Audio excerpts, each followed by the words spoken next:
Recibimos a un gran economista, él es José Ciaba Serrate. ¿Cómo estás, José? Silvio Sacomán y Nicolás Naves, te saludamos. Muy buenas tardes. Buenas tardes, muy bien, por suerte. Bueno, me alegro mucho. Bueno, en primer término, obviamente, queremos consultarte a raíz de tu mirada en relación a la disminución permanente de las retenciones para algunos productos del campo.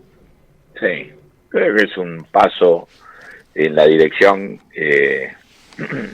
correcta, graduado en función de la capacidad fiscal, digamos, de dar ese paso y no comprometer el superávit fiscal, de mantener el equilibrio, claro. En un momento importante en la rural, como un mensaje que además señala con la permanencia el dato de que en última instancia lo que se va a buscar es eliminar las retenciones, pero sí, eso requiere tiempo, ¿no? Por supuesto.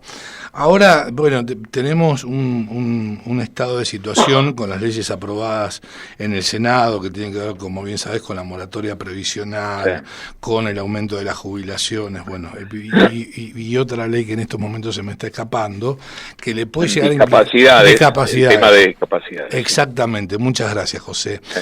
Bueno, esto se puede traer aparejado un perjuicio fenomenal al equilibrio fiscal, al superávit fiscal. Entiendo. Sí, por eso el gobierno piensa, digamos, vetarlo. Exacto. ¿No? A lo mejor hay alguna modificación en los temas que mantenían los gobernadores, que tienen que ver con ATN. Sí. Digamos, a lo mejor hay un grado de flexibilidad para conseguir los votos necesarios para vetar la otra parte, digamos, de la ley que se aprobó. Es un tema políticamente importante. Sí. Claro.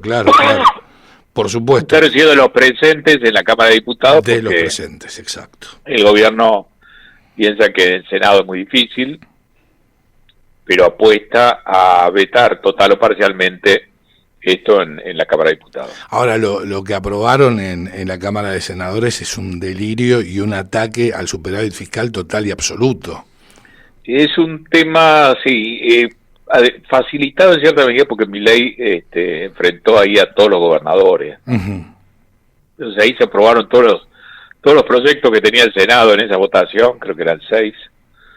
Se aprobaron todos prácticamente sin votos en contra, fruto de alguna manera de esa pelea, ¿no? Entonces hay que entender que este es un año electoral, donde se están discutiendo muchas cosas, y eso incluye los temas que forman parte de las leyes, pero también en el trasfondo, ¿no? Hay una disputa por listas, alianzas y demás, ¿no? Entonces hay que poner todo eso en el marco. Claro, exacto. Y entender que esto es, digamos, de alguna manera es es la manifestación, ¿no?, de una negociación madura que está por detrás. Claro, todo en el ámbito, bueno, no podemos escindir a la política y la economía porque ambas son ciencias sociales, ¿no es cierto? Sí, están interactuando. Sí, por supuesto. ¿No? Sí, totalmente. ¿Cuál es tu mirada con respecto al aumento del dólar oficial del día de hoy? Entiendo que, bueno, llegó a 1.305 pesos y desde la salida del cepo es el precio más elevado que tiene el dólar. ¿Es para preocuparse? Bueno, acá con el acuerdo con el fondo firmado en abril, el programa pasó de tener un régimen cambiario basado en el crawling peg, en un ajuste mensual, a un régimen de flotación entre bandas que además van variando, divergentes. En la primera parte de esa transición el cambio no fue muy notable, porque si bien flotábamos, entre comillas, el tipo de cambio se mantenía bastante estable. Creo que hemos entrado en una segunda etapa, donde empezamos a ver el tipo de cambio deslizarse. Primero lo vimos hacia abajo, ahora lo vemos deslizarse en la mitad superior, digamos, del rango entre las bandas, de una manera importante. Creo que lo que estamos viendo hoy, lo que hemos visto antes, es esa dinámica, digamos, cambiaria, que ya difiere mucho de lo que era el programa en su primera parte, cuando tenía un crawling peg ajustable al 2%, después al 1%, ¿no? Y empezamos a verlo al tipo de cambio nominal flotar de una manera importante, y creo que esta es una parte muy importante de esa transición que apunta en algún momento a flotar sin bandas, ¿no? Sí. Lo que encuentro positivo es que esta dinámica ha permitido frenar la apreciación del tipo de cambio real, que era muy grande. Está mostrando que eso se puede corregir sin necesidad de apelar a una nueva regla, sino dentro de la lógica de este nuevo régimen. El tipo de cambio se ha deslizado mucho más que lo que ha subido la inflación, y estamos viendo además que el tipo de cambio puede cambiar y el pasaje a precios es muy bajo, aunque hay que darle tiempo, probablemente sea más importante una vez que pase el tiempo. Pero esta capacidad que tiene ahora el programa de corregir también una apreciación del tipo de cambio real o un atraso cambiario, es un elemento muy positivo y muy importante, que se puede hacer sin trauma, sin poner en cuestionamiento el éxito del plan. Así que en el fondo no me preocupa. El régimen tiene las bandas precisamente si la suba es muy pronunciada. El tipo de cambio va a chocar contra la banda superior, que arrancó siendo 1.400 pesos y que ahora ya debe estar más cerca de 1.450. En ese caso, la flotación cesaría si tocamos ese nivel. El régimen se convierte en un régimen de tipo de cambio fijo, y el Banco Central puede proveer los dólares que le pide el mercado a ese tipo de cambio. Así está planteado el régimen cambiario. Es importante, me parece, porque esto es una gimnasia, una antesala, para flotar de una manera más flexible, más importante, y creo que esa flotación nominal hace posible corregir una apreciación cambiaria, si esta es demasiado grande, sí, sin necesidad de pensar que hay que tirar por la ventana el programa y hacer uno nuevo. Está claro. Ahora, ¿te preocupa el nivel de reservas que hoy por hoy tiene el Banco Central? ¿Cómo lo estás viendo? El nivel de reservas es muy bajo, las reservas propias líquidas son levemente negativas, obviamente que es un punto de partida del programa endeble. El acuerdo último contemplaba en este primer... en la primera revisión, decís, ¿no es cierto?, del fondo. Antes de la primera revisión contemplaba una acumulación de reservas que el gobierno no hizo, o trató de hacer, pero no alcanzó a completar, con cierta dilación y morosidad. Yo hubiera favorecido que el programa se hubiera tomado, digamos, la molestia de no incumplir esa meta, porque me parece que también eso afecta a las expectativas. El gobierno tenía otras ideas y arrancó por otro lado. Entiendo que para facilitar la migración del sistema de crawling peg a la flotación sin generar mucho trauma. Entonces al principio no flotamos mucho, no compramos tampoco, no acumulamos las reservas que eran necesarias para cumplir con la meta, y ahora eso de alguna manera se está corrigiendo. En la revisión se demoró, pero ya hemos visto que técnicamente está aprobada. Va a haber un waiver, ¿no es cierto? Yo entiendo que sí. La duda es si se va a cambiar la meta hacia adelante, porque este incumplimiento va a dejar una dificultad para cumplir el próximo trimestre, y a lo mejor eso se salva con una rectificación de la meta. Esa es la duda. Sí, sí, Caputo lo mencionó precisamente la semana pasada, a raíz de que el acuerdo técnico va a implicar algo, digamos, va a ser un poco mejor el que viene que el vigente. Es posible. La acumulación de reservas es importante por varias razones. Primero, porque no tenemos muchas, porque es un ancla de credibilidad del régimen cambiario. Si uno tiene dudas, etcétera, saber que hay reservas es un tema que tranquiliza las dudas. Por supuesto, hay reservas que son las que proveyó el acuerdo y los organismos multilaterales, o sea que si el tipo de cambio llega a golpear el techo de la banda, se puede intervenir, y están las reservas que inyectaron el fondo y los organismos multilaterales para intervenir, pero mucho mejor ver que el programa naturalmente va acumulando otras reservas compradas, digamos, genuinamente contra pesos, ¿no? Y en este caso si por el Tesoro, ¿no es cierto? O por el Tesoro o por el Banco Central, puede ser el Tesoro o puede ser el Banco Central contra la emisión de pesos. Yo no veo un problema ahí. Además, no cumplimos la meta de acumulación de reservas, pero hay una meta indicativa de crecimiento de la cantidad de dinero, el M2 privado transaccional, y esa cantidad de dinero creció menos que lo que permitía el programa. O sea, mi impresión es que el programa fue demasiado exigente en términos monetarios, ¿no? Bien. Y tenía margen para relajarse más, y esos pesos adicionales podrían haber sido la contraparte de compra de dólares por parte del Banco Central. Pero bueno, el gobierno lo ejecutó de otra manera. Esto ha sido finalmente aprobado con un waiver en el medio, así que tampoco es tan grave. Ahora, ayúdanos a entender este estado de situación, ilumínanos, por favor. ¿Por qué desde el Centrado del Tesoro no han comprado más dólares? Es probable que sea por la razón que te apunté. Primero, porque querían migrar del crawling a la flotación, sin generar una sensación de zozobra cambiaria, asegurándose, como ocurrió, digamos, que eso se produjo y no hubo ninguna alteración. Eso es muy probable. La verdad que esta discusión es la misma discusión que el año pasado también había tenido el gobierno con el fondo, ¿no? Y creo que quizás el gobierno prefirió firmar, reservándose la idea de que en el fondo iba a hacer las cosas de la manera que ellos querían, ¿no? Uh-huh. Y así fue, y en el fondo así fue. Ahora uno ve compras, acordate que el gobierno decía vamos a comprar solo en el piso, ¿no? Sí, exacto. Ahora uno ve compras en valores intermedios, lo cual es razonable. El gobierno ha hecho algo antes de lo que preveía el programa, ha colocado el Bonte 2030, que es un bono en pesos que colocó contra dólares, uh-huh. Y la primera colocación la hizo con inversores internacionales, así que ahí el gobierno ha hecho algo que no estaba previsto, muy positivo. El acuerdo apunta a que la Argentina pueda volver a reinsertarse en los mercados internacionales de capitales.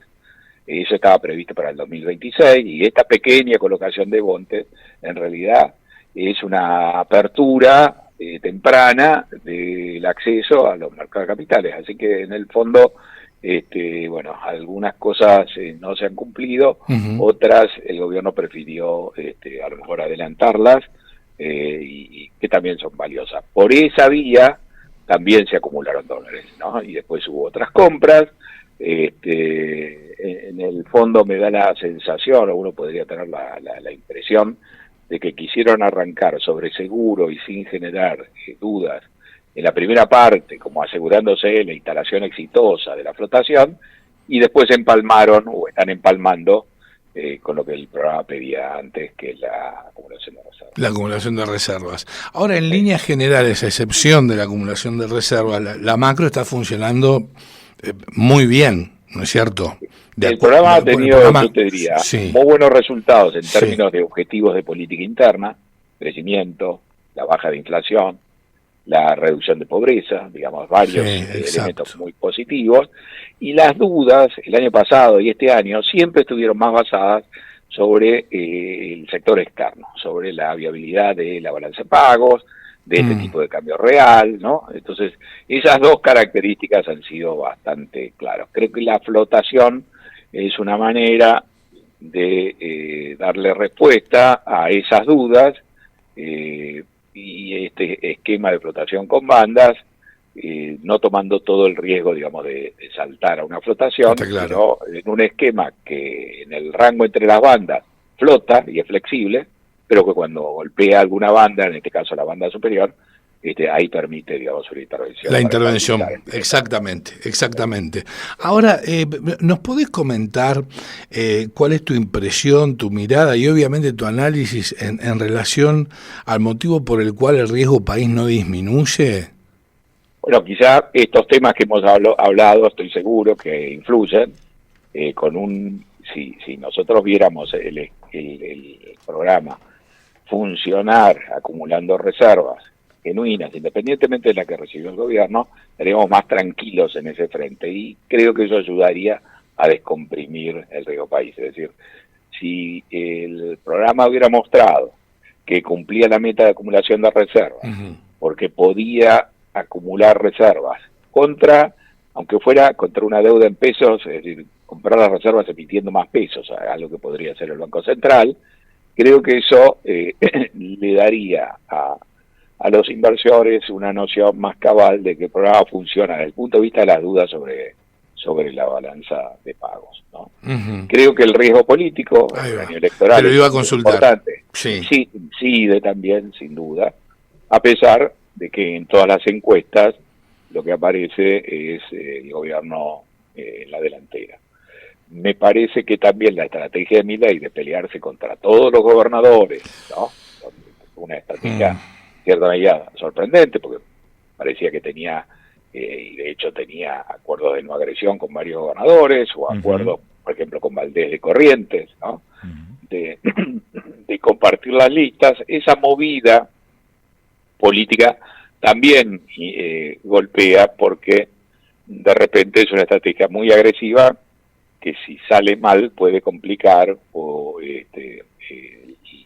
no esta elección, pero yo diría hay un escenario donde lo que uno espera después de la elección es que el gobierno avance con las reformas, y para eso necesitaría un gran apoyo, por supuesto, electoral. Claro. Cuando se pelea con todos los gobernadores, alguien puede dudar sobre si va a tener esa capacidad para llevar adelante la reforma. Por ejemplo, la reforma tributaria, la reforma laboral, ¿no es cierto? Exacto. Que es Entonces creo que me parece que es un buen indicador mirar el riesgo país para entender que hay algunas objeciones, digamos, y algunas dudas que el mercado sigue teniendo, ¿no? A principio de año el riesgo país estaba en un nivel más bajo que el actual, así que ahí hay sin duda un tema que va a haber que pulir. José, en esa línea que también estabas destacando, ¿cómo miran los inversores que un presidente salga con los tapones de punta contra su vicepresidente? Digo, ¿eso da buena imagen hacia las inversiones que tanto necesita Argentina? Bueno, es mejor la paz que la guerra, que la tormenta. Que la guerra, digamos, con compañeros de fórmula, ¿no? También es verdad que eso ha sido tradicional, no solo en la Argentina, sino en todo el mundo. Es decir, cuando uno digamos, uno piensa cuál es la función del vicepresidente, porque hay un vicepresidente, según la Constitución, es para reemplazar al presidente. Y eso ha sido rara vez tomado con mucha filosofía por los presidentes, ¿no? Es decir, y Milei tiene pocas pulgas, ¿no? Yo diría que este era un conflicto que uno podía ver venir y que hemos visto con tantos casos. Sí, desde el retorno de la democracia, claro, exacto. Víctor Martínez con Alfonsín. Sí, ¿no? por supuesto. Sí, totalmente. Yo no sé qué habrá hecho Villarroel o qué habrán hecho los demás, pero me parece que no hacía falta mucho para generar una gran sensibilidad. Ahora, ¿cómo estás viendo la actividad económica? Frenada en el segundo trimestre, ¿no? Que es lo que hemos visto la semana pasada cuando tuvimos los datos del estimador mensual de la actividad económica, el EMAE, que publica el INDEC, y que es una variante abreviada, yo diría, que nos avisa qué es lo que está pasando con el producto, ¿no? Así que la economía creció, yo diría, en una recuperación con forma de V corta muy fuerte hasta febrero. Esta transición del crawling peg a la flotación golpeó de una manera importante también la actividad en marzo. Hay que hacer memoria, el ministro Caputo nos avisó de que iba a modificar el régimen cambiario en marzo, sin decirnos muy claramente qué era lo que venía después. Una estrategia de abrir un poco el paraguas y de hacer el salto a la flotación de una manera, yo diría, como distribuyendo los efectos negativos que podía haber, anticipándolos. Entonces, marzo fue un mes donde hubo fuertes pérdidas de reservas, donde hubo mucha incertidumbre, porque este cambio se venía y no se sabía muy bien cómo iba a ser.